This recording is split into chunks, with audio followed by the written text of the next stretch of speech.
Wonderful. So good to be here and so daring to be here this day. And you, in a moment, shall find out why. Hello, hello. I'm Mira Michelle, the founder and director of the Sacred Female Rising Institute, and one of the 7 sisters who've organized this amazing room, the Temple of the Rising Feminine, to honor all women, to honor the womb, to honor nature and the balance, and obviously to honor the masculine. That's where we're at. So, such a big love hug to World Unity Week. That's the first time I've said it like that because I really feel that in my body. I just want to hug everyone that's come aboard for World Unity Week, that have supported, that have worked for hours, that have viewed, that have shared. Just thank you. I really see this as a portal for supporting unity consciousness on our planet, and giving this vibration is such a huge offering and gift to the world, and especially to our children. So thank you, thank you, thank you. Okay, so on we go. What did I say, daring? I have daily said daring to this amazing topic that my sister Marion is bringing to us today. So without further ado, please let me welcome you and introduce you to this incredible woman, a Marion Hawk Schulenberg. Marion. Thank you very much and welcome everybody. Thank you for all who are here with me, and hello for everybody who's watching this whenever you are watching this. I want to say thank you first for you, Mira Michelle, who has put in all this work, all this light, this love to make this happen. Sacred Female Rising has really become an amazing thing, a hub, I would say. So thank you for giving the opportunity to join here with World Unity Week and just be a contribution. That's really an honor to be here. And I have what I'm bringing today is I call this session Truth or Ideal, questions around partnership models. And this is really what this session is about. Is questions around where are we at with our partnership models and present day? Where have our ideals come from? What is our truth? Is our ideal actually our own, or is it somebody else's? And how do we navigate our truths and ideals when we have to negotiate that with a partner? Is it the same? How are we going to deal with it when there are gaps, when there are differences, when there are different options on the table as well? So this is what this is all about. I welcome you again, and I would love to introduce, would love the panel to introduce themselves, actually. Happy if you would tell me your name. On the panel with me is Veronica and Faye and Mira. Thank you so much for being with me here. I can say that this for me is quite a daring thing to do. I'm no more expert in relationship questions or partnership model questions than anyone else on the planet, I would say. I haven't studied anything in that regards, but I have been living in a beautiful relationship, and so we're all explorers, I guess, as human beings on the planet. And I'm very happy that we are 4 women who will, at least in the first part, together as 4, and then I would want to open up into the room. We will explore these questions together. So tell me your name, tell us your name, and also maybe what is your personal connection to this topic that I've brought in here.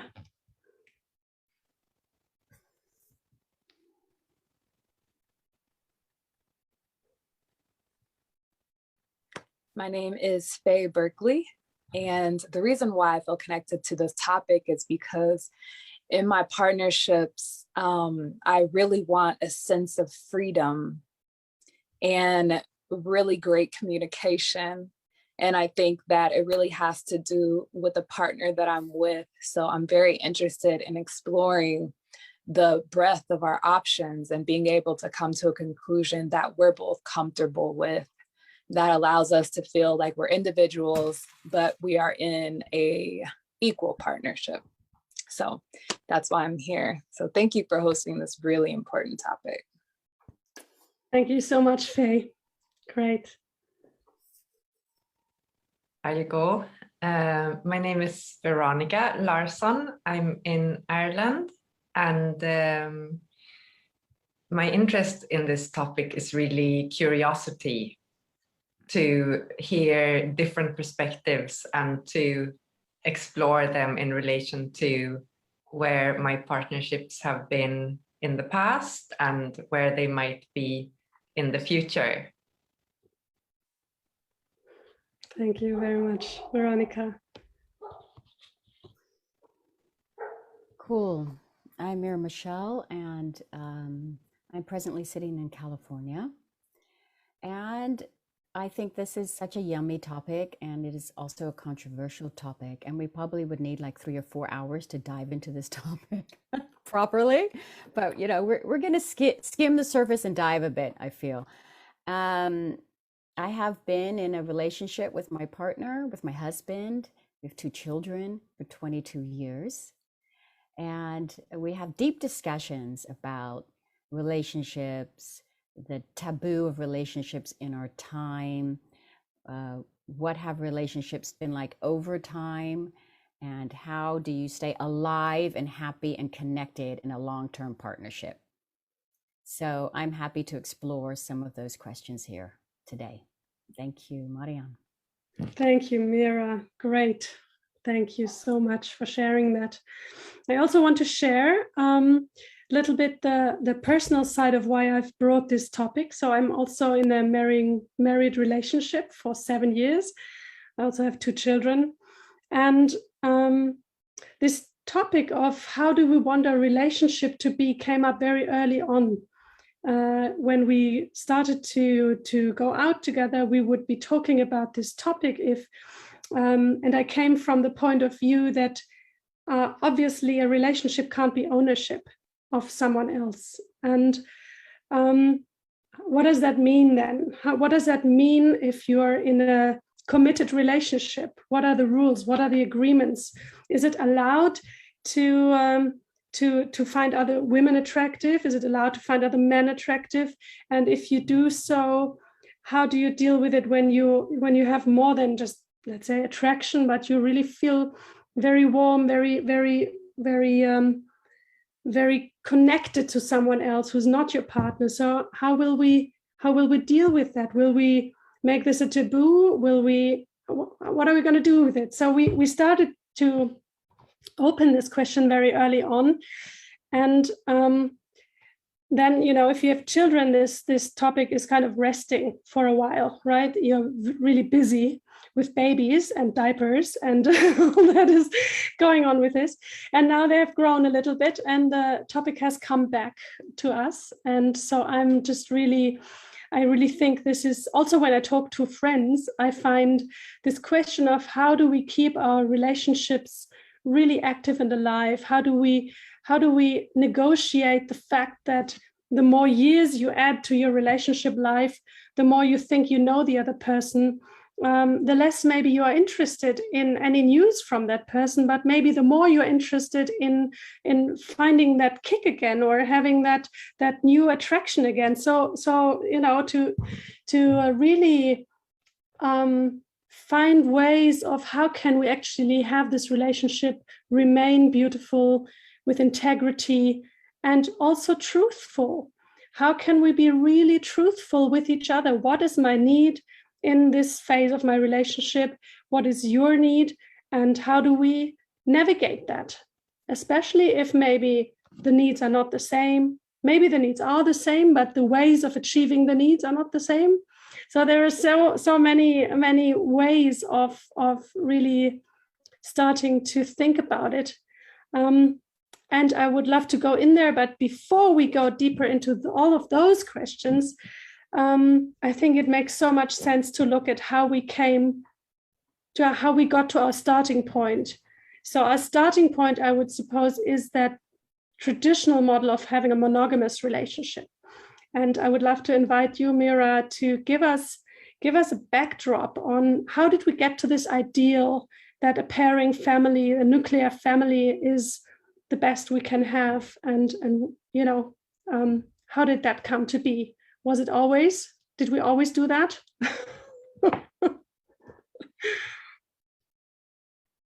You are muted. Here we go. Did we always do that? That's a question, isn't it? I think that I really feel to take us off this structure and put us in the gallery, put us all together. Yay! Now we're all together. Wonderful. Okay. Well, I'm gonna pace myself. I'm gonna time myself that I don't go over 7 minutes. Looking at my trusty watch here. Thank you for that question. And I do believe, number one, that we've sort of been raised in contemporary society to believe that the pairing model was the original model of our social structures, right?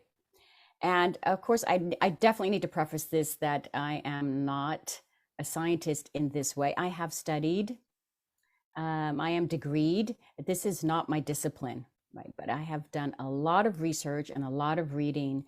And what I have read and sort of transversed through, I feel deeply in my stomach. So that is what I'm going to share with you now. Okay. So as it looks like, no, we did not start in a pairing model. And when we go deeper into the information, when we go deeper into the shared knowledge, the shared experience of certain scientists like paleoanthropologists, paleomedicine, cultural history, and so on and so forth, we begin to, or we have begun to reinterpret the finds that we have assumed were that way. Maybe we didn't have the bandwidth 100 years ago when we began to interpret these old finds, anthropological finds, and so on and so forth, to really understand there could be another way than what we had been living. But we've stretched and grown and matured, I believe, in some ways. And what I have researched now is that we really began to develop relationships in groups.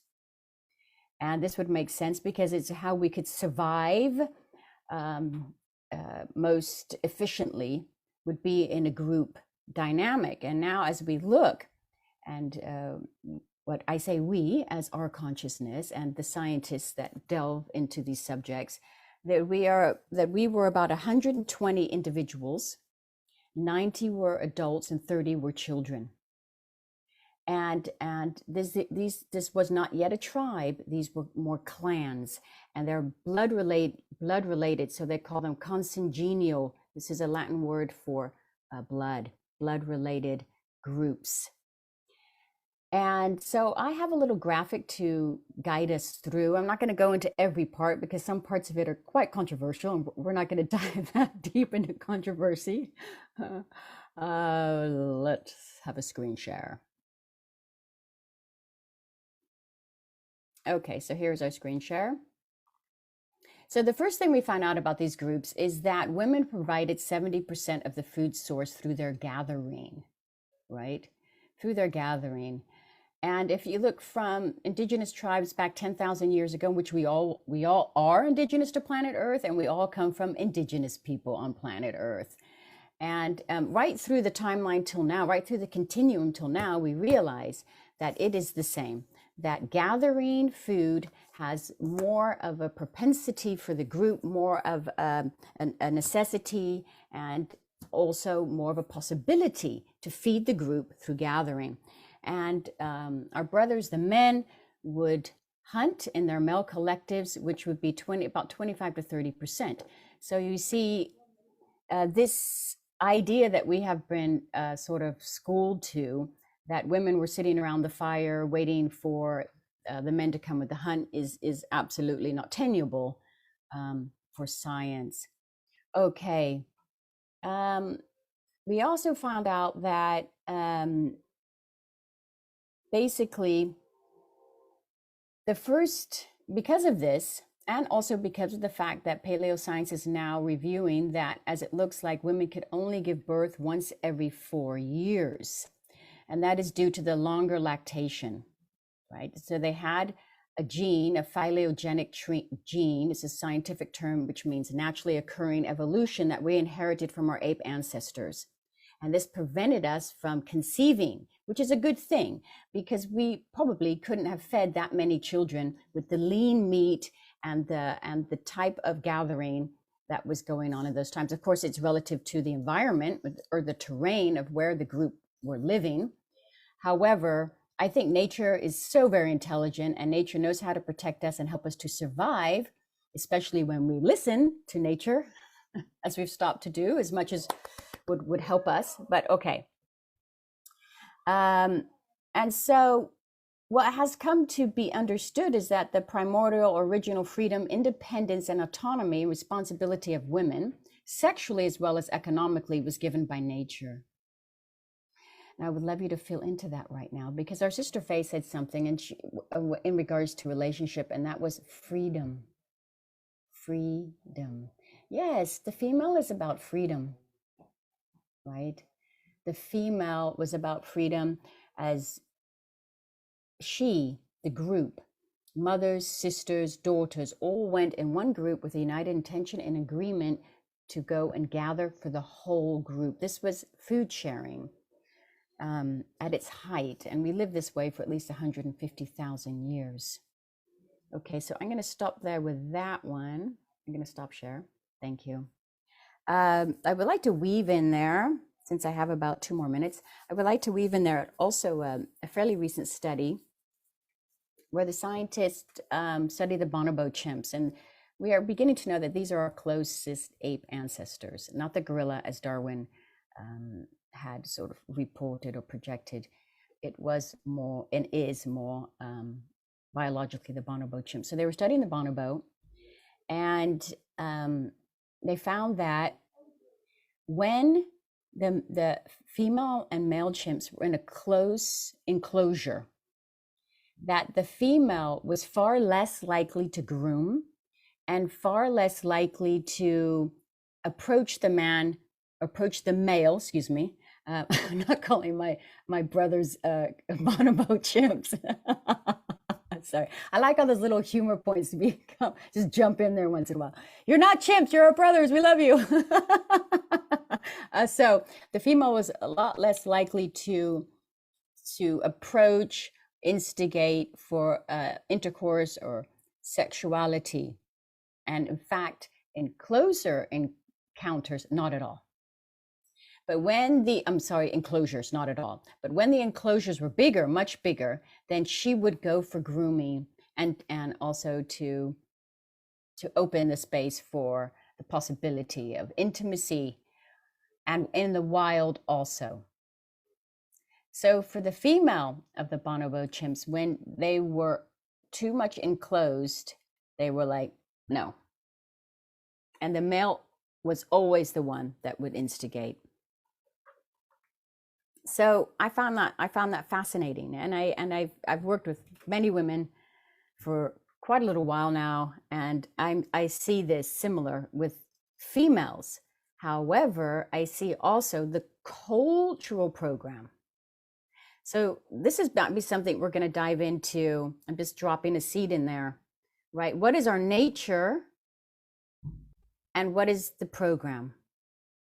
And we have a long history of women wanting to feel safe, and about the economics and sexuality. This is all a big topic, but we're just going to stir it in the pot for one more moment, and then I will close up with my feeling is that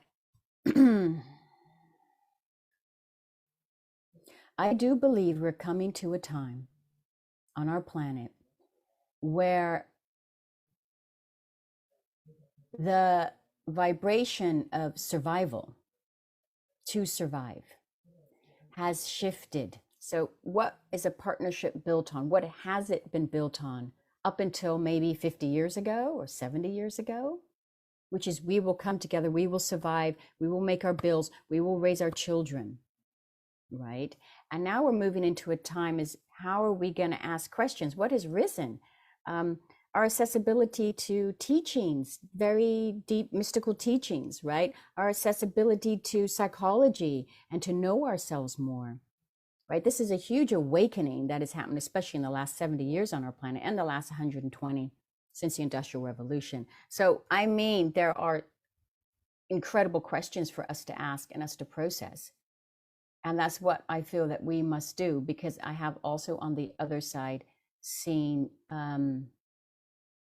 very difficult situations between humans that don't need to be, very difficult situations, and sometimes tragic ones, because women really can get caught in systems, and men also. Okay. So with all of that being said and stirred into our soup, we have gone from group consciousness identity into the two together against the world, so to say. And now we're in the two together that would like to open the world. Interesting. Thank you. Fascinating. Thank you so much for bringing that in that short amount of time. This whole evolution, and it's really a funny, interesting transformation that we once were very long ago in great freedom and great clarity, except for, of course, how fathership came to be. That wasn't quite as clear, I understood. And when that became clear, I think this was when things switched, right? When it was clear how children, that there was a father involved in the whole thing, then it became interesting, because then also the ideas of God, goddesses started to evolve. And then several thousand years later, we have very many monotheistic religions.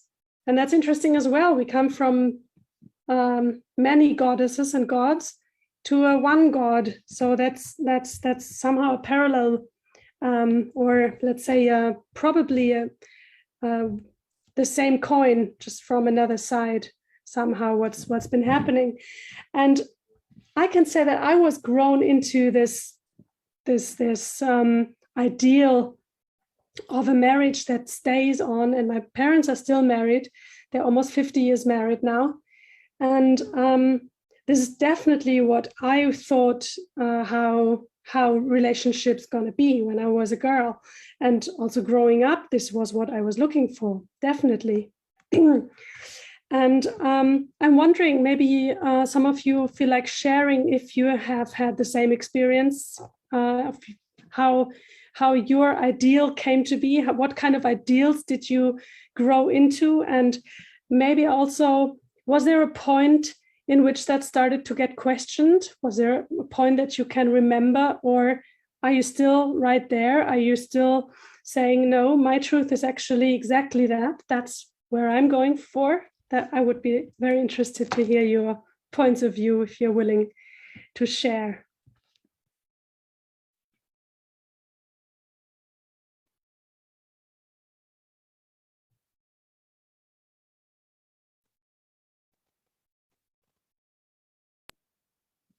I'll share. Thank you, Marion. Thank you, Mira and Michelle. That was amazing overlook of where we've come from. So kind of similarly, my parents have been married for over 30 years. So I grew up with both parents in the household, them being married, them having a monogamous commitment. And I pretty much thought that that's what I wanted. And then I started dating someone in my early 20s, and he introduced me to a book about the bonobo apes. And I read about them, and I realized that we are not innately monogamous. So it kind of like opened up my world, and I started questioning my own beliefs and what I wanted. And then further down the line, I started asking myself more and more, what do I truly want in a relationship? So it allowed me to explore my own depths and slowly attempt to have those conversations with my partner. So I kind of have gone on the extremes of both sides, and I found what's comfortable for me. So currently, I feel like I would love to have a monogamous commitment. And if we do want to explore other options as a couple, I feel like that's something that I would be interested in. So that's where I'm at right now, but I'm always down to explore. And I feel like I'm always wanting to open myself up to have that conversation with my partner if it no longer feels good for them, because ultimately the whole idea of freedom is that I want both sides to be happy and feel fulfilled. So as we change and grow and evolve, our wants may change. So I'm always open to learn more. Well, thank you so much for that sharing. That really, amazing that you would have a partner who gives you this book, and that's like opening up new perspectives. Thank you for sharing that. Beautiful.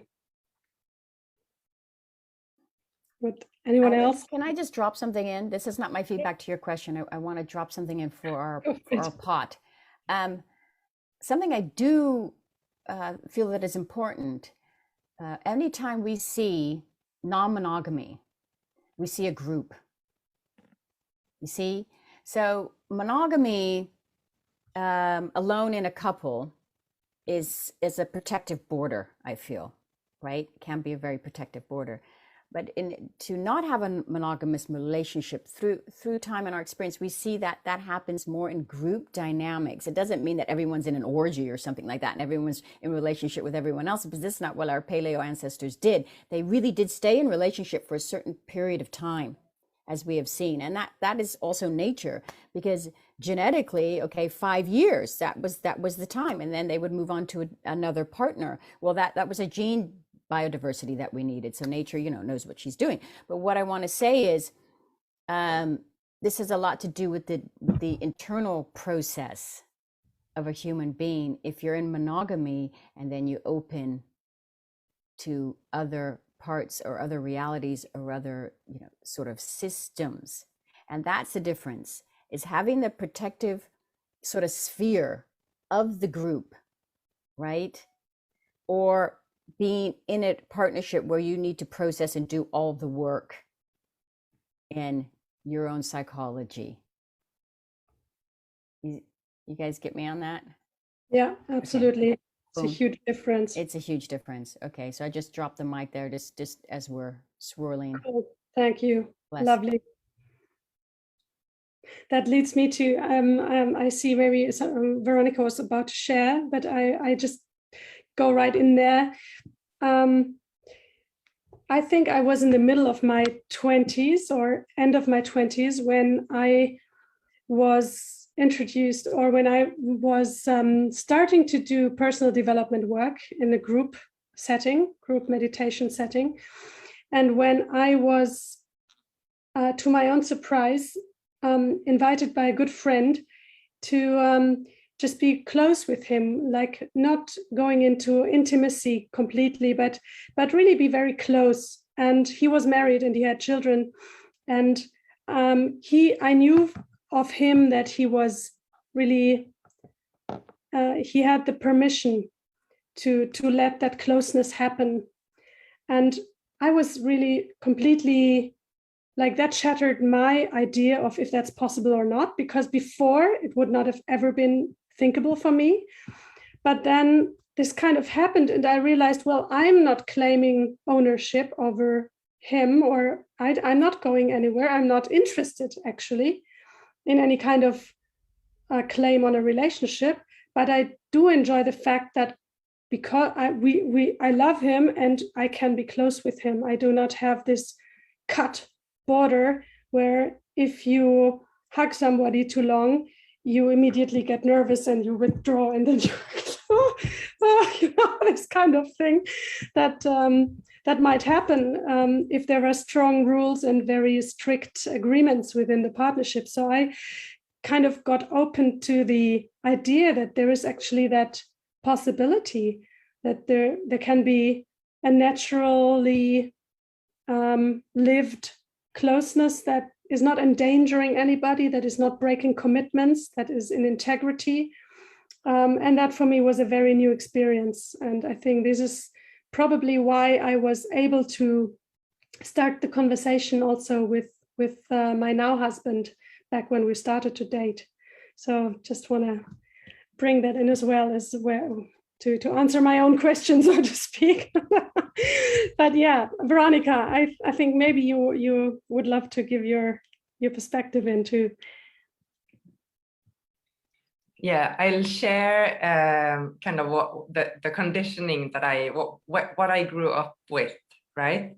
There was a very strong, it wasn't talked about because it wasn't, the household wasn't religious or cultural. It was very much working background and just work and get on with having the house and work and work and work and work. But the house was there and the children were there and they were going to stay together because that's what they did. And they both my mom and dad came from homes where there hadn't been there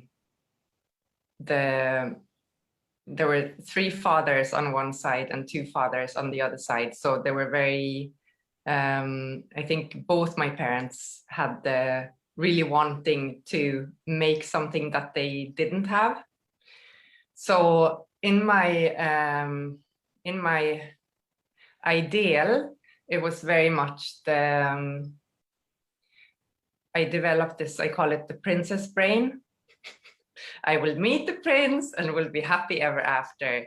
And then when I did meet somebody quite young, we were together for 13 years then. And it was all, we met, we were together, and I very much had this thing that this is how it is now. So I won't allow my energy to move towards others, and also feeling jealous or wanting to control and not feeling safe if there was too much attention from my partner at the time to somewhere else.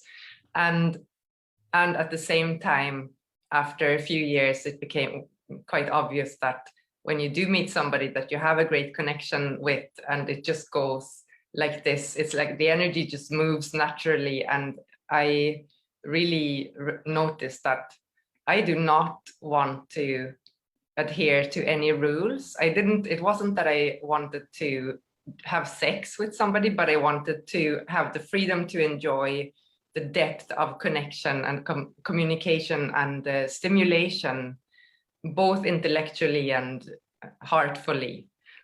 So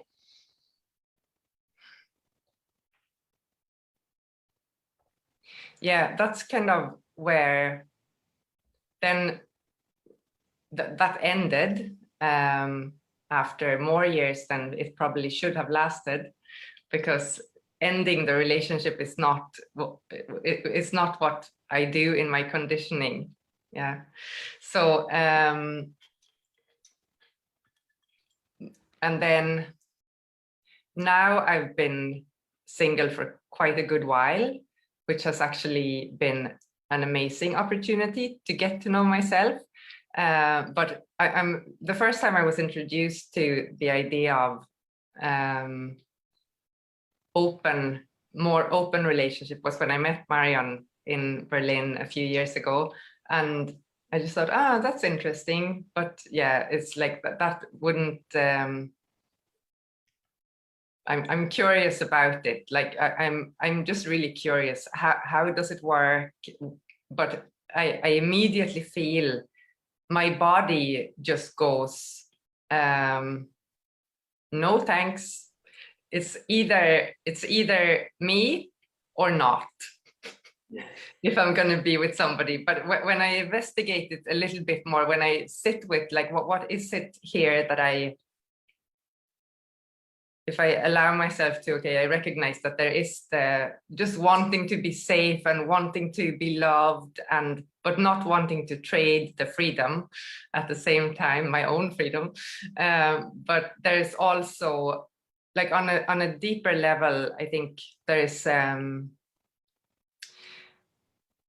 what I recognized that was missing in the previous relationship, where I just went along with the with the rules that were almost unspoken, but they were just the rules, was that like I would be very, very curious to really explore deeply with a partner what commitment means and what it means to not just run away when things come up, but to really deepen the conversation and explore what connection is. So I can't say that it's like, yeah, for me at this point in time, it feels like this is a time to kind of explore what a deep relationship might be with one person. Well, thank you, Veronica, for Wow. sharing that. Thank you. Going deep already there. Yeah, I find it is really these it's almost like an antagonism, isn't it? The freedom part, and then sort of the safety part, or I don't know how to better phrase it. The wanting to be safe, the wanting to be meant. You know, I want my partner to mean me, and how will I know that it's really about me if at the same time there are the options open for more partners even, or for being interested in other people? So when does that hold? Does that net hold? Is my freedom my freedom, but also my partner's freedom? How do we guarantee freedom when we also have this need of being the one, you know? And I realize within myself, I do want to be the one for my husband. I don't want to be one of many, definitely not. And at the same time, I really have a very strong wish that love is something that is for me, something that I don't want to stop. But then, of course, how do you express your love, and where do you put that expression boundary? Yeah. So is it only being allowed to say it to someone? Is it being allowed to come close to someone? Is it about allowing sexual intercourse? I mean, where do you put the boundary for allowing love to flow to more than one person? Because at the same time, I have friends and I love them, and I don't want anyone to tell me that I'm not supposed to love them. And obviously that's not about stopping loving someone, but how expressive can we get about it before our partner says, well, stop, this is not part of our agreement. And how do we actually find to this agreement? Do we actually agree? Do we start to really engage in this topic? So these are really difficult points or parts of this journey: the freedom part, the safety part, and of course my own wounds as well. The safety binds right in there, but if obviously my wounds will come up in the process. It's unavoidable that if there is this initial wound of being rejected or being thrown out, the fear of being thrown out, I can recognize it in myself. If I allow any deeper relationship with another woman for my husband, will I be in the end kicked out? Will I be the one who has to look for a new flat? Yeah, I mean, hell no, honey. No.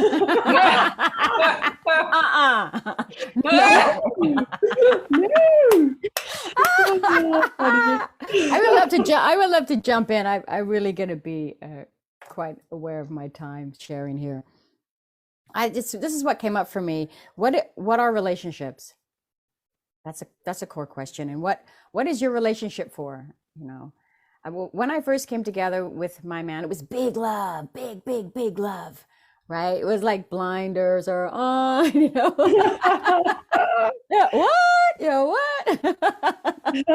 And then the children started coming, and you're really focused on that. And then you come back to earth, back to reality. Put some love and spirit up in here, you know. And you really realize, wow, there's work in relationship.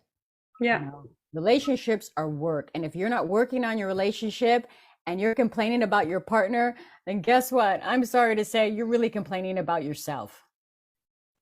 Right? So get conscious, get in your inner child process immediately and see what's really going on, because we're mirroring each other. We're you know, playing tennis with patterns and projections. Boom, boom, boom. Expect it. It's gonna happen. It happens to everyone. It's a part of being human. Don't lament too much. Just get to work on yourself. Right? Know your borders, know how to communicate, nonviolent communication. Drop the words always and never. Drop, drop. It's an impossibility that someone always does this and never does that. That's an impossibility, okay? That's just trying to hurt and wound. Get hurting and wounding out of your communication and conversation, and then you might end up in a place where the aliveness is opening. And I've been through a long, deep process in my relationship. Married a beautiful human, and then I went through a time where I just really disliked this guy, you know, like, whoa, you know, where's my frying pan, you know? Thunk, you know. He's doing that again, oh, you know. And that's gonna happen. And then we grow and we stretch, and then it's really coming to a point of what is really this relationship for. And you come to that point when you've been in a deep relationship, very, very intimate and together a lot, and raising your children and going through so many changes in our bodies, in our souls. And then we come out of that time, literally, it's like coming out of a fog, you know, once the hormones get realigned. And there needs to be a new agreement of why I'm in a relationship. And it's either to survive, or it's to grow. There's really not more. For me, in my experience and all the people I've ever worked with, which has been many, you either really want to grow together and enter a sacred partnership where you're building trust. You really respect that person, even when they don't always do and say what you want them to do. So your comfort zone is not so disturbed. Who cares? Disturb your comfort zone, get out of the complacency and grow, and learn how to use new words and learn how to compliment each other. And let's not keep bitching and complaining about our partners doing what they do or what we don't want them to do. Sometimes it's relevant. We need to have that deep conversation so we can grow in ourselves with our sisters. We need those deep conversations. But one thing I do see is that, and please excuse me, I'm sorry, I might get beat up when I make this comment, but you know, that's how it is. I might get beat up by whoever, I don't know what, I don't really care, but still, just, you know, warning. I have found, being half American and half English and living half of my life in the United States and the other half in Europe, on the continent, and in England and in Spain, that Europeans are somewhat more mature about relationships and more realistic. Americans are less realistic, put a lot of projections onto their partners, and are a bit more romanticized. That's probably because of Hollywood. You know, this that one of those songs, what have you done for me lately? Ooh, these sort of songs, you know, and you know, the answer is, what have you done for yourself lately? How are you growing? Right? Be clear with your borders. What do you want? What do you need from that relationship? You know, is it really soul gold, or is it, you know, material gold? What are you there for? So I think it's really time across the board for us to mature in our relationships. Right? And that's every day is a new day with that partner. And so definitely come to the part in my partnership where we have gone deep. We've had deep conversations, and now there's another turning point. There's always going to come another turning point in relationships. And that's every relationship, because we're always growing and changing. And now what is it? Either we dive deeper or we spread broader. Yeah. That's it. And what does that look like? Yeah, we're going to go through all of these. What do I truly want in relationship? In monogamy and processing. If you're in a monogamy, you need to process. You need to be working on yourself. And that's just not like regular therapy once a week. It's not enough. Sorry, it's not going to help you that much. A little bit. No, dive in there, get in your groups, form your circles, form really a place where you feel safe that you can discussing with mature people that are asking the same questions in a deep and profound way that moves the soul. Find those groups, ask spirit for it, and be open to receiving and try it. And if you don't like it, then leave the group and find another one. But stay in there also. You know, this is the work of life. This is really like building those muscles, and it takes time. That's one thing I really will say. I'll end with this, and this is really, really, really interesting. I knew a couple that were, and I was working with this wonderful woman, and her partner were living in a non-monogamous relationship. And basically their children were grown, but also not like teenagers. And one that's a bit younger, but it didn't live in the household. It was the father's child, lived outside the household. And we were all having a sit down one day, and her man sort of leaned towards me and said, are you in a monogamous relationship, or, you know, what do you and your husband do?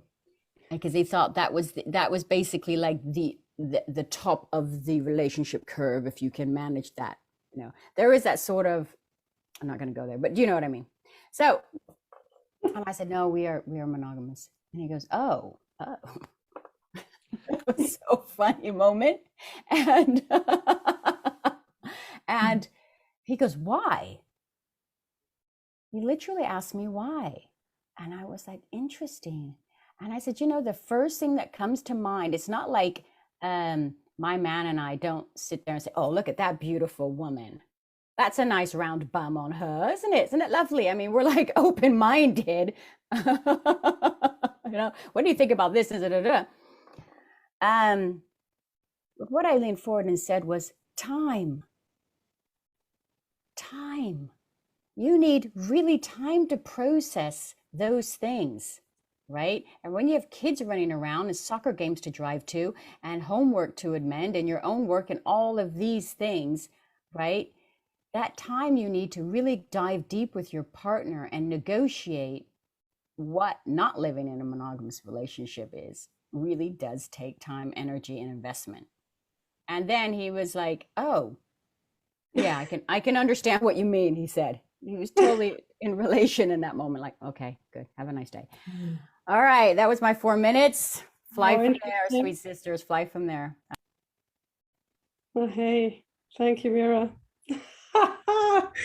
Woo. Woo-hoo.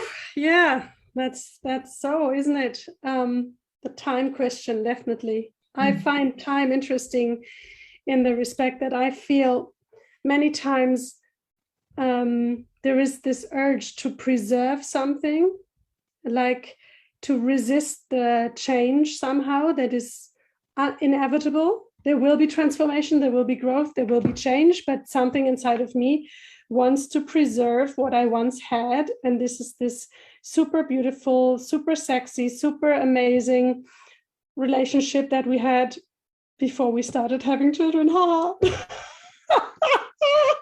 Sorry. No, I think this is fantastic. I love my children so much.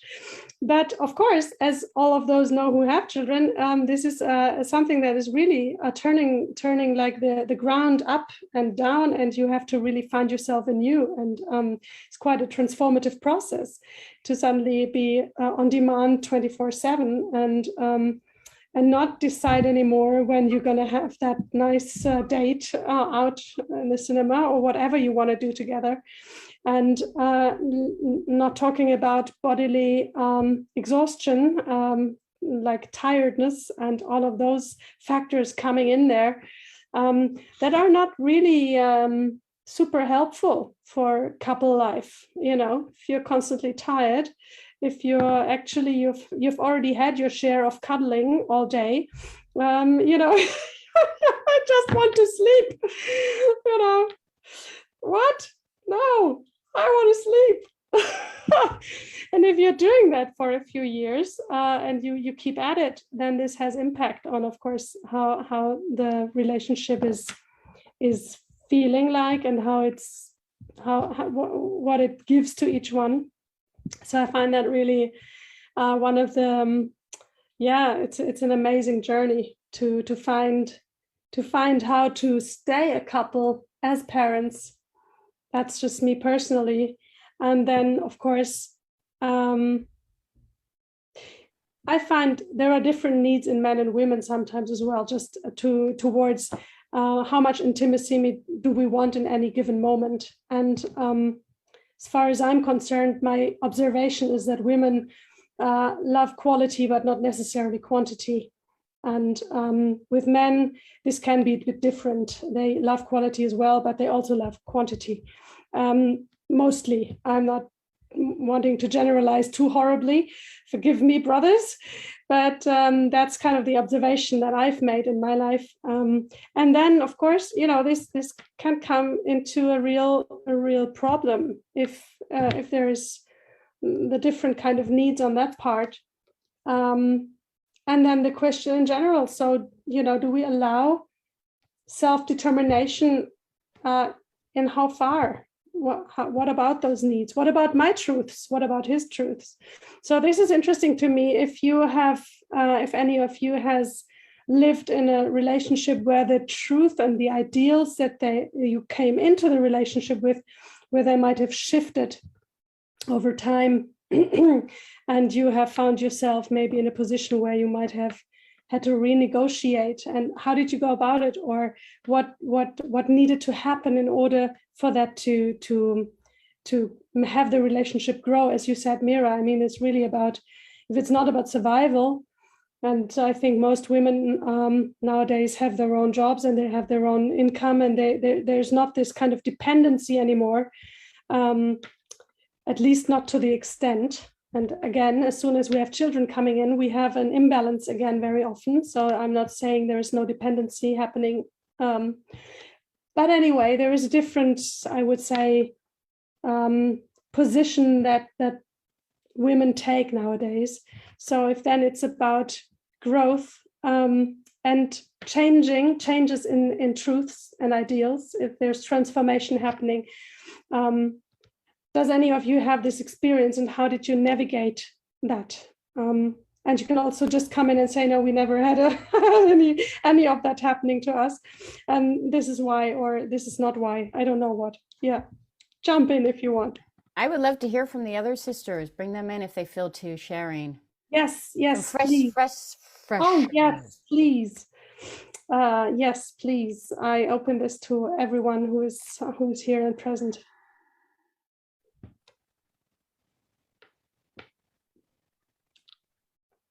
In the north of Germany. And for me, it is like I had this a few years ago, this phase of who am I really? Can you hear me? Just Yes. speak louder, love. Speak Just louder. a little bit louder. Is it now better? Yes. Yes. Perfect.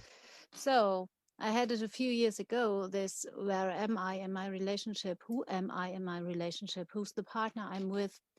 Do we still are the ones we fell in love with and all that stuff? And so I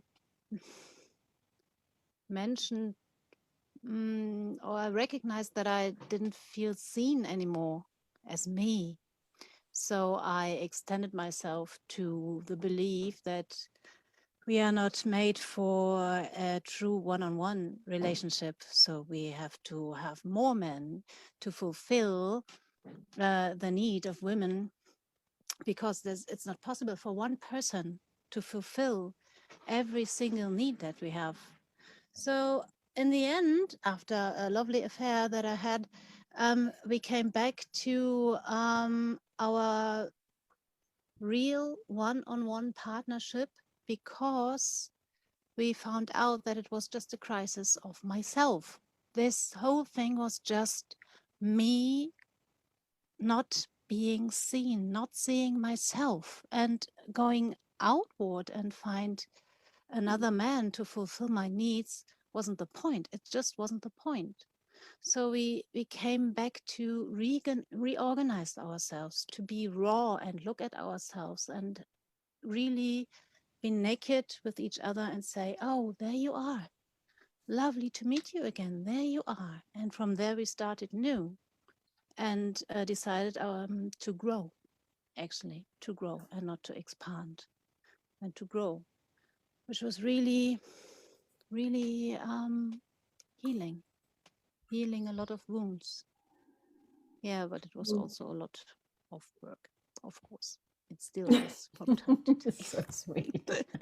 Love you, Love you. sisters. Oh, love you. I want to shout something out that I so appreciate that. Wow. And I love that how you express yourself with this vibration. I wanted to just share quickly that even when people have a lot of material abundance in their life, or they come from a great wealth, they still can be in marital survival. Doesn't matter about what goods you have. It really matters what's going on here and here. So when we turn the corner and we want growth, we really want to grow together as two souls on the planet. We recognize each other as a soul, as an embodied being of light, and as a sacred, and every human being is sacred. This is switching up the program, right? And I think this is an odyssey, a journey that is so precious, right? So sacred. And that is a wonderful, I think that's what you're talking about, Barbara, being raw and being vulnerable. And yes, wow. Okay, that was me. Thank you. Thank you so much. Thanks for sharing.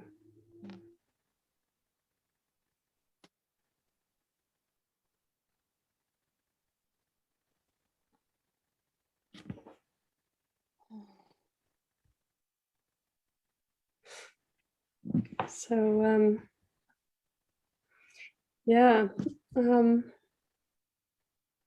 this question of transforming or like growing within a relationship, I find another aspect really interesting, which is that there can be ideals in both directions. That you can have the ideal that you must fulfill the ideal of a monogamous relationship for one, but also of a functioning family, right? I mean, this thing is really huge and it lives in me. I know that I want my children to grow up in a safe, good place with two parents present, you know. This is a real big thing. And this is obviously playing into the way I look in our general relationship. I don't only look as a romantic partner, but I look also as a mother. So that's interesting that this is plays a huge role in there. And there can also, on the other side, be the ideal that can also not be your own, which is that you should not stay in the way of anyone to fulfill their life's purpose and their love, and to express their love the way they feel fit, because we're all sovereign beings. And who am I to prescribe to anyone, even if it's my partner, the way he should or should not express himself? So obviously I can't prescribe it, but I might still want to put on some control there. And that is all interconnected. And when I started my kind of journey of getting to know myself better, I went into this thinking about partnerships and about love and about unconditional love and what it all means. And I know that I adopted the ideal that I should not stay in the way. So like in this ideal, I should always be opening the relationship, if that is what needs to happen for my partner to be happy, because I don't want to stand in the way of my partner. That was my ideal. Now, of course, having grown a little bit and matured and being a mother of two lovely boys, the situation looks slightly different. And I recognize that while parts of that ideal is still living within me as mine, but that's not the only thing. There's also, wait a minute, you know, I have, maybe it's not true for me. Even if my ideal is there, it might not resonate with my now truth, Where am I now with my family, with my partner? Do I want to allow somebody else to enter here? And I find that like a real discovery that so maybe I'm naive, but never mind.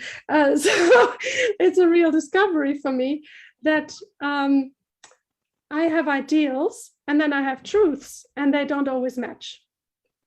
So I don't fulfill my own ideals sometimes, and I have to acknowledge, wait a minute, what do I put first? Do I put my ideal over my truth?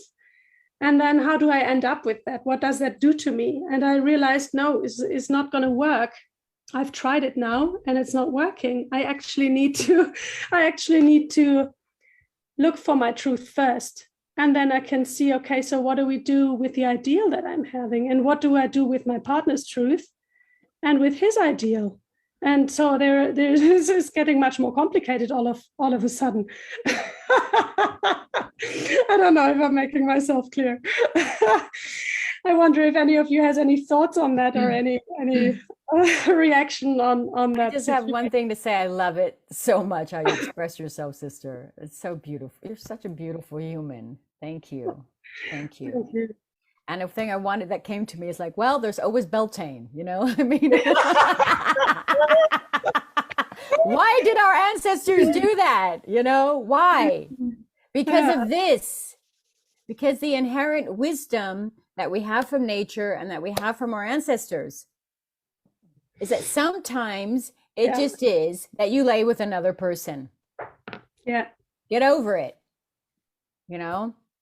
And all this mind and all this program and you know, I could go really deep into some things like Christianity and all religion in general, right? And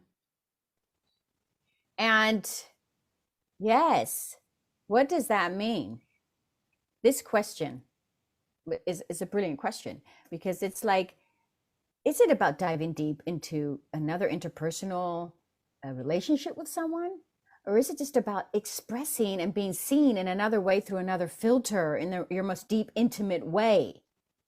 Mm-hmm. Right? And can you open your soul? Can you open your spirit? Do you feel safe enough? Do you not? Is it real heart soul connection? Or is it something that's just a scratch that needs to be itched just because you're learning and growing up and whatever, you know?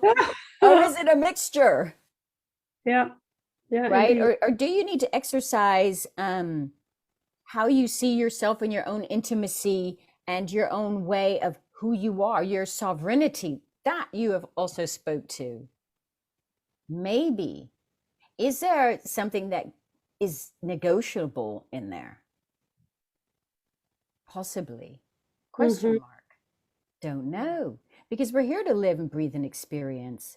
And we're also here to build the tools of discipline, responsibility that matures us, creates big souls. And it helps us to realize when we're lying to ourselves and not. You know, in our society right now, excuse me, I have love for all humanity and all people, but I am seeing some lying going on, some lying to self in the body, from taking an ideal that they don't really believe, you know, shoving it in the head and speaking like that is what's real. What? You're not speaking about anything but your individual process, darlings. And this is politics to some activists, you know, taking these ideals, shoving them in the head and thinking that that's what's real. But no, it's not. It's an ideal that you've not digested fully. And now you're talking about something and you don't even have a broader perspective of life history or a relationship. Whoa. So where are we really sitting? I would love to hear from some of you women about that, about our deeper truth and the ideals we live by and the values. And how are we really living those, and how are we sharing those with our surroundings? And how are they real? And how fast do they change if you're challenged? That's quite something. You know, it's also about, I hear some people talking, they go, oh, I can do this, which is all good. It sounds beautiful. But how much have you really been challenged? Exactly. Have you left your home environment? Have you lived in another country for years and years and learned a foreign language? Have you birthed children? Have you screamed to the moon? What have you done that has really, really, really been so challenging that you thought you may just fall over and croak on the spot? You'd be a bit English. That's my English dramatic side coming up. It was. You heard it first. So you know what I mean? What's really challenged you? And when you turn the corner and there's something standing in front of you that's a big block, and you've got to go through and find that deep down inside to really continue to live your values. Whoa, is it happening? Or all of a sudden there's switch, and oh, I believe this now. Look, Exactly. I see far too much of that in today's politics. Yeah. Talking about flip-flopping like a fish out of water. Throw it back into the next stream, and let's get some people in here with real integrity and a spine, and let's do something incredible on this planet and stop. I was going to use a good word, but I decided to just leave that one there and come back to all of you. Values, integrity, ideals, and how to really live them. Great part, because I think that's so fundamental in us as human beings, and absolutely has everything to do with what we do, relationships, raising children, and being in the world with what we feel that calls us. There. And where's my mic? I'm not dropping the mic, I'm dropping the drumstick. Boom. Boom. All right, ladies. Ooh, come on, ladies. Sorry, I'm just gonna get up and run to the loo. Excuse me, please, while I do that. I shall return. Live your truth. Oh my gosh. I think that's a huge topic. I really, really do. And I feel like it starts with the individual, because we were talking about, our ideals and all these foundational things. But if we haven't explored it within ourselves, then how are we ever going to be able to meet someone at that level? And when Mira was talking about like the cultural differences between Europe and America, I'm just, yes, absolutely. Because the society and culture, as you all know and can observe very clearly, is like this princess, damsel in distress, you're not whole until you have a man come rescue you type of conditioning.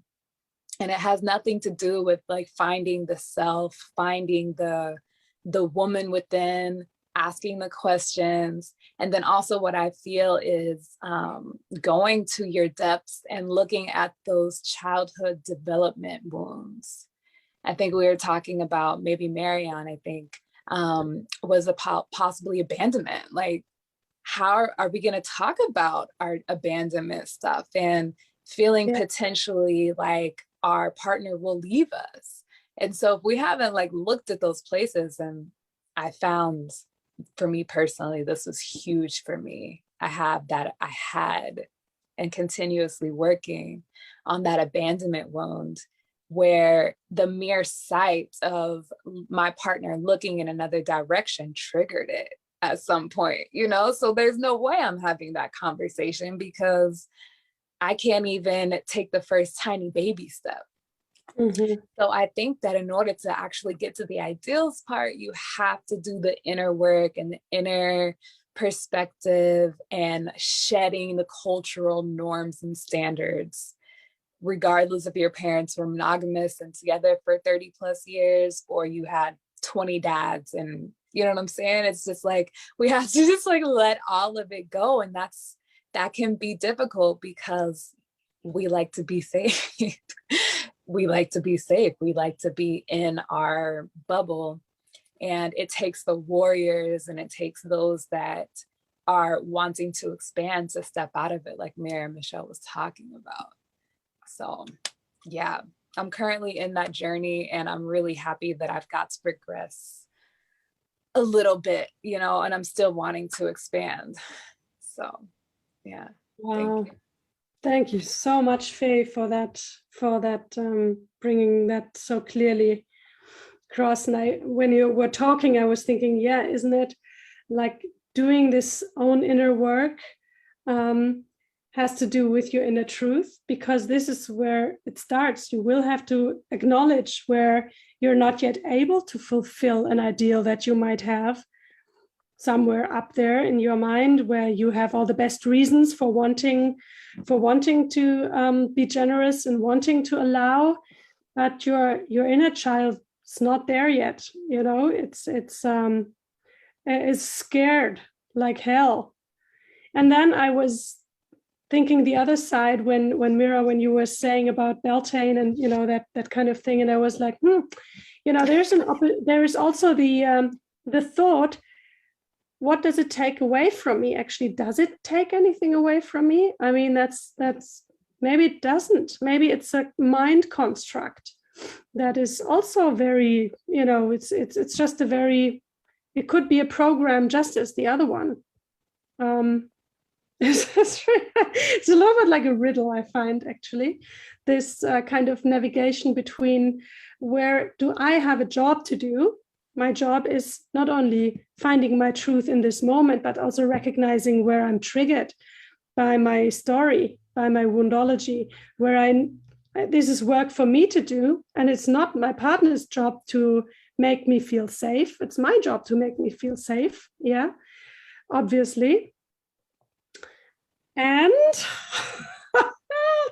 well, you know, there are also boundaries to what does that mean then? Does it mean there are no rules, there is no agreements, and there is no, that can't be that. You still have to build trust and be able to rely on your partner.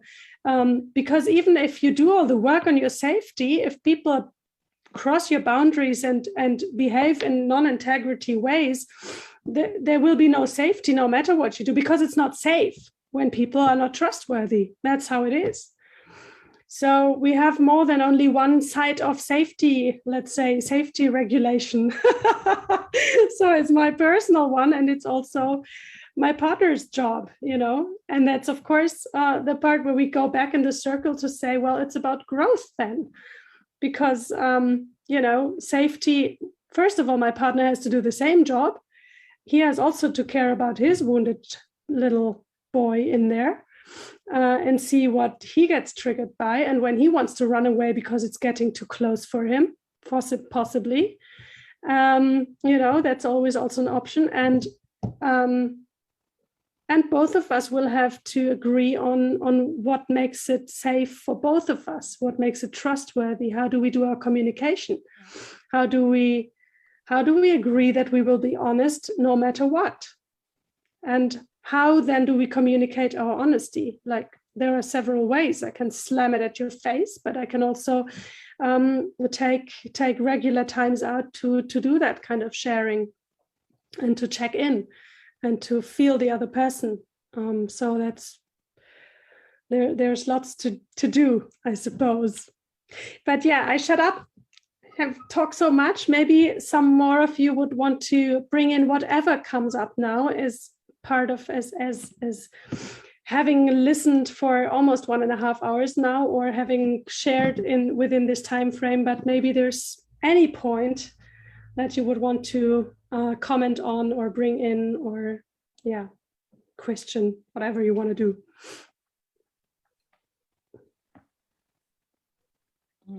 I had a thought. And that was the point from where you start when you think about your ideals and your need for safety. Is it a needy point, or is it a safe point? You know, when you go forth on looking at yourself and looking at your partner, at which point do you start? Are you in need in your relationship, or are you safe in your relationship? Because it's really different. It's really different from where do we go from there? Is it I can't get enough here from you in a sexual manner or whatever. This is why I have to look for another woman? Or am I completely fulfilled with everything I wanted, and from there I start to expand myself into the world? It's really a different point from am I in need or am I safe when I talk about being monogam, mono, whatever it is in English. Monogamous. I was taught that word. Monogamous. Right. Thank you. Training how to pronounce that word. Monogamous. I would to share. I love that point. I would like to share someone's coming in for the next meeting. I think so we have like 6 minutes here. My wonderful mentor, Dr. Gerhard Bott, and you know that the book he has written and how phenomenal of a researcher and scientist he is, and he wrote about a lot of this and some of the findings I share from his books and other books. However, he used to call it monogamy monotony. That was his term for it, and he never lived monogamy with his wife of 40 plus years. They lived a very close relationship. They never had children, and they had affairs with other human, female or male. They were heterosexual, and this was very clear in their partnership. This was agreed upon and dealt with in the most discreet and loving manner to the other. And that person was known as their primary partner. They weren't necessarily hiding or trying to sneak around, but that person was known as their primary partner, the partner that they lived their life with. And then they had their own explorations with other partners for basically 25 to 30 years of their relationship.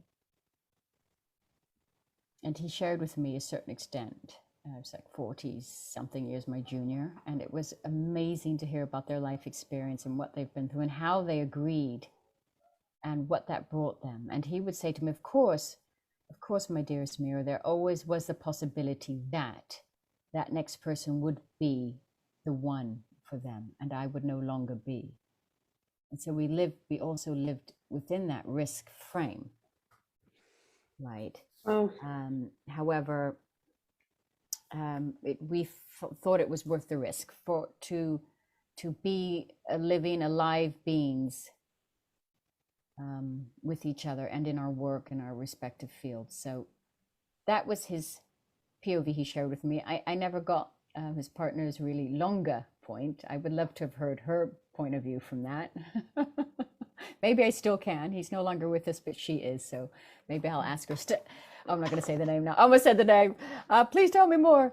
But I find that fascinating that worked for those human individuals and quite mature humans, intellectually mature and emotionally mature too. Nice. Yeah. Encouraging somehow in all this. Well, yeah, in a way. But we do need to remember that the Heros Gamos, which is a sacred marriage ceremony, which basically was initiated about, 6,000 years ago. That was the beginning of the pairing family, which was instituted by the male, because its point was the sacred marriage ceremony. I wish I could go into it more, but we've only got minutes. Was basically to prove the legitimacy of the heir. Yeah. Right. Yeah, which of course started all this ownership thing. Yeah, this and the hierarchies began from there. Step by step became hierarchies, social hierarchies, religious hierarchies, and so on and so forth. But I find that fascinating. It is. And I think women are still working with that today. Are you the legitimate wife? Across our planet, it's still very, very much a big deal. And it's a very small percentage of us humans in a westernized country that have freedom of speech or certain freedoms for the last 70 to 120 years, like the right to vote, right? To not be arrested when you speak your mind. I hope we go on with that, human beings. Basically are asking these questions of life. But our ancestors already had systems in place that also dealt with them. Interesting, isn't it? It is, indeed.